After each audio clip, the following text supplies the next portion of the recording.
additional benefits to the operating of the city from the revamped house cleaning, so to speak, that's been done? Well, certainly from an information standpoint, you're able to make much more intelligent management decisions when the numbers that you have are accurate. You know where you are. So, you know, that's a godsend. And again, the development of new forms, user-friendly forms, and uniform type forms for all departments to use. And when Nick did this, he actually trained a lot of the department heads in how to work with the budget. Each department head, their expertise is not in finance, but their expertise is in whatever discipline they happen to head. So a lot of them weren't really well trained in preparing budgets. And so now they're on board with that, and you know, it's like a light bulb going off, and everybody gets it, and they know where our mission is, and they're all more cognizant of the bottom line. Okay. So that's a good thing.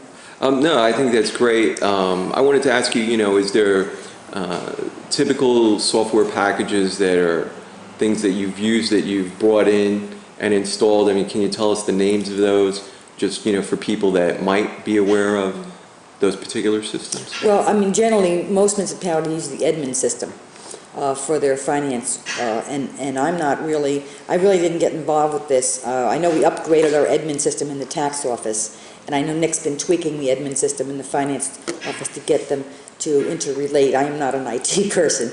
In the public works or environmental services, we purchased a software package from a gentleman in South Jersey, a company, consulting firm. ESOP. ESOP, is that the name of it? I'm not even sure of the name of it. And again, that has worked wonders, because that enables us to track the projects that are done, the cost of these projects, not only the time but labor. And so that's good for the current and also for the future. Okay. The public's been talking a lot about, you know, the details in the budget and how they could access things more transparently. If you watched the full meeting, and it was, you know, a solid four hours last night, there was a lady who came up who's been a resident for like 40 years, and she seemed pretty eager to get more detailed descriptions by department, or, you know, and/or headcount, salaries, and detailed expenses. Is that something that people can expect to see at some point? Yes, we have that information available. Council can make some of that available, you know, to the residents. You know, there's a fine line. There's a fine line between what's public and what's not public, and our work papers are not really public information. We gave council, when I say we, Nick and I, Nick particularly, not me, gave council so much more information than was ever available. And we're working our way through this. We're trying to, you know, go in small steps, getting the budget on the internet, and we're going to see how this year goes with passing out information.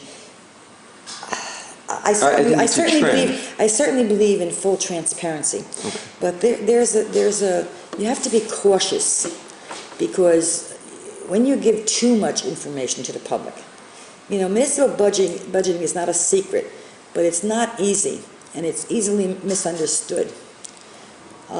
So, you know, anybody who wants information certainly can have it, but it's very difficult to throw so much information out there.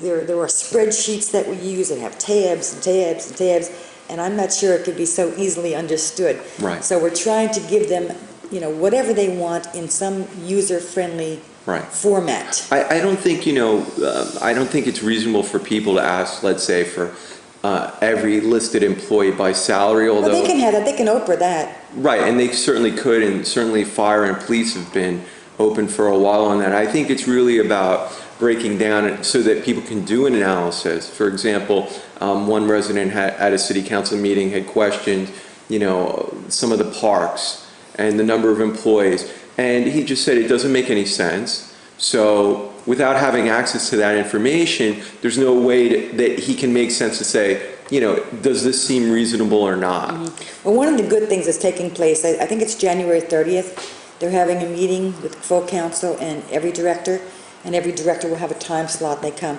and the public will be allowed to come, they won't speak. But at that time, each director, it's my understanding, will give a presentation or an explanation of all the costs, and that's where that will come out. I'm glad you mentioned the parks, because as an outsider, one of the things that struck me when I first got here was how many services the people of Hoboken actually receive. I've lived in many places, and I've worked in almost every town in New Jersey, and this is a very, very high service level community. I believe it. I'm pleasantly pleased. I was here during nice weather, went to the parks. The parks were immaculate every day. That's a monumental task with the volume of people that you have. I purposely checked. The garbage cans were always empty several times a day. And one of the things I said to Director Pope the other day, I said, I hope that the public understands the cost of these services. This is time and labor. To have the beautiful facilities that you do in quality of these entities takes money.